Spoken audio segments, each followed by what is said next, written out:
Hi hello ನಮಸ್ತೆ. ಇವತ್ತಿನ ಕ್ಲಾಸಲ್ಲಿ ನಾವು ಯಾವ ರೀತಿ ಒಂದು ಇಮೇಜ್ನ ಟ್ರೇಸ್ ಮಾಡ್ಕೊಳ್ಳೋದು ಅಂತ ಕಲ್ತ್ಕೊಳ್ಳೋಣ.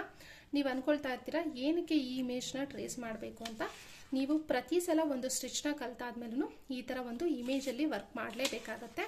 ಸೊ ಆ ರೀತಿ ಆ ಟೈಮಲ್ಲಿ ಏನಾಗುತ್ತೆ, ನಿಮಗೆ ಯಾವ ಥರ ನಾವು ಟ್ರೇಸ್ ಮಾಡಬೇಕು, ಏನನ್ನ ಯೂಸ್ ಮಾಡಬೇಕು ಅಂತ ಡೌಟ್ ಇರುತ್ತೆ. ಸೊ ಆ ಡೌಟ್ಗೆಲ್ಲ ಇವತ್ತು ನಿಮಗೆ ಕ್ಲಾರಿಫಿಕೇಶನ್ ಕೊಡ್ತೀನಿ. ಈ ಇಮೇಜ್ನ ನಾನು ನಿಮಗೆ ವಾಟ್ಸಪ್ಪಲ್ಲಿ ಕಳಿಸಿರ್ತೀನಿ. ಆ ವಾಟ್ಸಪ್ಪಲ್ಲಿರುವಂಥ ಇಮೇಜ್ನ ಸೈಬರ್ ಸೆಂಟರ್ಗೆ ಹೋಗ್ಬಿಟ್ಟು ಪ್ರಿಂಟ್ಔಟ್ ಕೊಡಿ ಅಂತ ಪ್ರಿಂಟ್ಔಟ್ ತೊಗೊಳ್ಳಿ. ಪ್ರಿಂಟ್ಔಟ್ ತೊಗೋಬೇಕಾದ್ರೆ ತುಂಬ ಪುಟ್ಟದಾಗಿ, ಅಂದರೆ A4 ಶೀಟಲ್ಲಿ ಒಂದು ಕಾಲು ಭಾಗ ಒಂಚೂರು ಆ ಥರ ಎಲ್ಲ ದಯವಿಟ್ಟು ತೊಗೊಳಕ್ಕೆ ಹೋಗ್ಬೇಡಿ. ತೊಗೊಂಡ್ರೆ ಈ ಥರ ಫುಲ್ಲು A4 ಶೀಟಲ್ಲಿ ಈ ರೀತಿ ಅಡ್ಡಡ್ಡವಾಗಾದರೂ ತೊಗೋಬೋದು ಅಥವಾ ಉದ್ದನಾದರೂ ತೊಗೋಬಹುದು. ಇಮೇಜ್ನ ನೋಡಿದಾಗೆ ನಿಮಗೆ ಗೊತ್ತಾಗುತ್ತೆ ಅದು ಯಾವ ಥರ ಇದೆ, ಹೇಗೆ ಪ್ರಿಂಟ್ಔಟ್ ತೊಗೋಬೇಕು ಅಂತ ಅಂದ್ಬಿಟ್ಟು. ಸೊ ಕಂಪಲ್ಸರಿ ನೀವು ಈ ಥರ ಪ್ರಿಂಟ್ಔಟ್ ತೊಗೊಂಡೆ ವರ್ಕ್ ಮಾಡೋದು ಬೆಸ್ಟ್ ಅಂತ ನನ್ನ ಆಪ್ಷನ್ಸ್, ಅಂದರೆ ನನ್ನ ಒಪಿನಿಯನ್ ಅದೇ. ಓಕೆನಾ, ಈಗ ಇದನ್ನು ಟ್ರೇಸ್ ಮಾಡ್ಕೊಳ್ಳೋದಕ್ಕೆ ಪ್ರಿಂಟ್ಔಟ್ ತೊಗೊಂಡಿರೋಂಥ ಡಿಸೈನ್, ಅದೇ ರೀತಿ ಯೆಲ್ಲೋ ಕಾರ್ಬನ್. ಓಕೆನಾ, ನೀವು ಈ ರೀತಿ ವೈಟ್ ಕ್ಲಾತಲ್ಲಿ ಲೈಟ್ ಕಲರ್ ಕ್ಲಾತಲ್ಲಿ ವರ್ಕ್ ಮಾಡಬೇಕಾದ್ರೆ ಯೆಲ್ಲೋ ಕಾರ್ಬನ್ನೇ ಯೂಸ್ ಮಾಡಬೇಕಾಗತ್ತೆ. ಬೇರೆ ನೀವು ಡ್ರೆಸ್ಗಳಲ್ಲಿ ಅಥವಾ ಬ್ಲೌಸ್ಗಳಲ್ಲಿ ಬೇರೆ ಬೇರೆ ಇದರಲ್ಲಿ ವರ್ಕ್ ಮಾಡಬೇಕಾದ್ರೆ ಆ ಫ್ಯಾಬ್ರಿಕ್ಕಿಗೆ ಅಥವಾ ಆ ಕಲರ್ಗೆ ಮ್ಯಾಚ್ ಆಗೋ ಥರ ನೀವು ಕಾರ್ಬನ್ನ ಯೂಸ್ ಮಾಡಬೇಕಾಗತ್ತೆ. ಈಗ ಟ್ರೇಸ್ ಮಾಡೋಕ್ಕೆ ಶುರು ಮಾಡೋಣ. ಇಲ್ಲಿ ನಾನು ವೈಟ್ ಕಾಟನ್ ಬಟ್ಟೆ ತೊಗೊಂಡಿದ್ದೀನಿ. ಸೇಮ್ ನೀವು ಏನು ಸ್ಟಿಚ್ ಮಾಡೋದಕ್ಕೆ ಬಳಸ್ತೀರೋ ಅದೇ. ನೀವು ಫ್ರೇಮ್ಗೆ ಹಾಕೋಕ್ಕೂ ಮುಂಚೆನೇ ಡಿಸೈನ್ನ ಟ್ರೇಸ್ ಮಾಡಿಕೊಂಡು ಮಾಡಬಹುದು, ಅಥವಾ ಫ್ರೇಮ್ನಲ್ಲಿ ಫಿಕ್ಸ್ ಮಾಡಿ ಕೂಡ ಮಾಡಬಹುದು. ಬಟ್ ಏನಂತಂದರೆ ನಿಮಗೆ ಕೆಳಗಡೆ ಒಂದು ಸಪೋರ್ಟ್ ಇರಬೇಕು.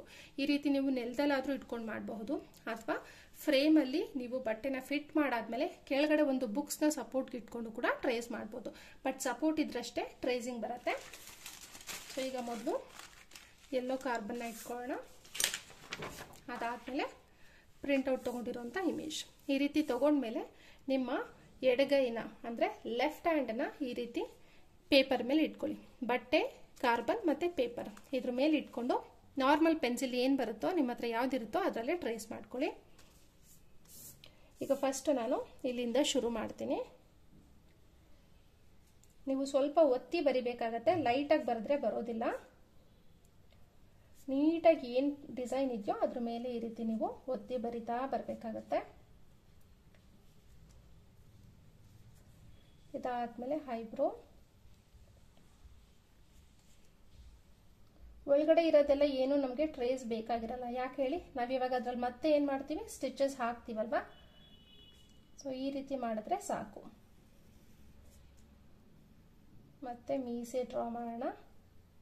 ಒಂದ್ಸಲ ಶುರು ಮಾಡಿದ್ರೆ ಹಾಗೆ ಕಂಟಿನ್ಯೂ ಮಾಡ್ತಾ ಬನ್ನಿ. ಮತ್ತೆ ಓವರ್ಲ್ಯಾಪ್ ಮಾಡಕ್ಕೆ ಹೋಗ್ಬೇಡಿ, ತಿದ್ದದೆಲ್ಲ ಮಾಡಕ್ಕೆ ಹೋಗ್ಬೇಡಿ. ತಿದ್ದಿದ್ರೆ ಮತ್ತೆ ಅದು ನೀಟಾಗಿ ಬರಲ್ಲ, ನೀಟಾಗಿ ಕಾಣಿಸಲ್ಲ, ತುಂಬ ಗಜಿ ಬಿಜಿ ಅನ್ಸುತ್ತೆ. ಒಂದ್ಸಲ ಶುರು ಮಾಡಿದ್ಮೇಲೆ ನೀಟಾಗಿ ಟ್ರೇಸ್ ಮಾಡಬೇಕು. ಯಾವುದೇ ಕಾರಣಕ್ಕೂ ಕಾರ್ಬನ್ ಪೇಪರ್ ಆಗಲಿ ಅಥವಾ ಬಟ್ಟೆ ಆಗಲಿ ಮೂವ್ ಮಾಡಬಾರ್ದು. ಮೂವ್ ಮಾಡಿದ್ರೆ ಡಿಸೈನು ಹಾಳಾಗತ್ತೆ.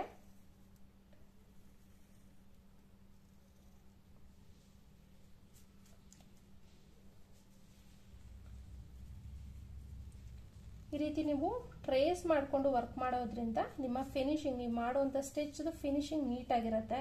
ಅದಕ್ಕೆ ಔಟ್ಪುಟ್ ಕೂಡ ಚೆನ್ನಾಗಿ ಕಾಣಿಸುತ್ತೆ. ನೋಡಿ, ನಾನೊಂದು ಸ್ವಲ್ಪನೂ ಪೇಪರ್ನ ಮೂವ್ ಮಾಡ್ತಿಲ್ಲ. ಮೂವ್ ಮಾಡ್ದಂಗೆ ನನ್ನ ಕೈನ ಮಾತ್ರ ಮೂವ್ ಮಾಡ್ತಾ ನಾನು ಡ್ರಾ ಮಾಡ್ತಾ ಇದ್ದೀನಿ. ನೀವು ಕೂಡ ಮಾಡಬೇಕಾದ್ರೆ ಇದೇ ರೀತಿ ಮಾಡಬೇಕು. ಈಗ ಪೇಟ,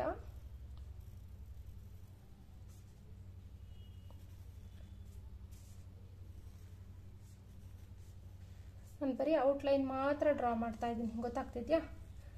ಸೊ ನೀವು ಯಾವುದೇ ಥರ ಅಂದರೆ ತುಂಬ ದೊಡ್ಡದಾಗಿರ್ಬೋದು ಅಥವಾ ಸ್ವಲ್ಪ ಚಿಕ್ಕದಾಗಿರ್ಬೋದು, ಯಾವುದೇ ಥರದ್ದಾದರೂ ಇದೇ ಥರ ನೀವು ಔಟ್ಲೈನ್ ಹಾಕ್ಕೊಬೇಕು. ಇವಾಗ ಇದಾದಮೇಲೆ ಇದ್ರ ಒಳಗಡೆ ಪೇಟಕ್ಕೆ ಇನ್ನೂ ಒಂದು ಕಲರ್ ಇದೆಯಲ್ವಾ, ಇದನ್ನು ಮಾತ್ರ ಹೈಲೈಟ್ ಮಾಡ್ತೀನಿ. ಮತ್ತೆ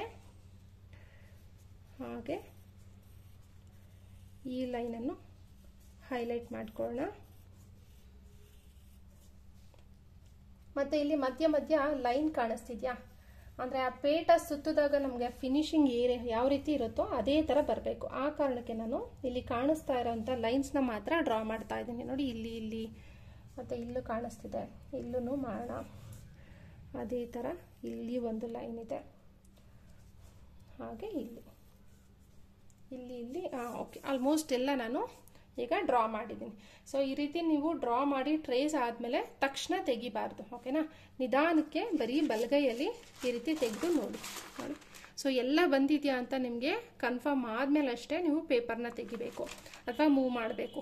ಈ ಕೈಯಲ್ಲಿ ನಾನು ಎಡಗೈ ಹಾಗೆ ಇಟ್ಕೊಂಡಿದ್ದೀನಿ, ಸ್ವಲ್ಪನೂ ಮೂವ್ ಮಾಡಿಲ್ಲ. ನೀಟಾಗಿ ಟ್ರೇಸ್ ಆಗಿದೆ, ಏನೂ ಬ್ಯಾಲೆನ್ಸ್ ಇಲ್ಲ ಅಂತ ನನಗೆ ಕನ್ಫರ್ಮ್ ಆಗಿದೆ. ಈಗ ನಾನು ಇದನ್ನು ತೆಗಿತೀನಿ. ನೋಡಿ ಎಷ್ಟು ನೀಟಾಗಿ ಬಂದಿದೆ ಅಲ್ಲ. ಇದೇ ರೀತಿ ನೀವು ಮಾಡುವಂಥ ಡಿಸೈನ್ ಕೂಡ ಇದೇ ಥರ ನೀವು ಟ್ರೇಸ್ ಮಾಡಿಕೊಂಡು ವರ್ಕ್ ಮಾಡಬೇಕು. ಯಾವುದೇ ಥರ ಇಮೇಜ್ ಆಗಿರ್ಬೋದು, ದಯವಿಟ್ಟು ತುಂಬ ಪುಟ್ಟದಾಗಿ ಪ್ರಿಂಟ್ಔಟ್ ತೊಗೊಳ್ಳೋದೇ ಆಗಲಿ ಅಥವಾ ಟ್ರೇಸ್ ಮಾಡೋದೇ ಆಗಲಿ ಮಾಡಬಾರ್ದು. ಇದೇ ರೀತಿ ನೀವು ನೀಟಾಗಿ ಮಾಡ್ಕೊಬೇಕಾಗತ್ತೆ. ನೋಡಿದ್ರಲ್ಲ, ಇದನ್ನೇ ನಾವು ಟ್ರೇಸಿಂಗ್ ಅಂತ ಹೇಳೋದು.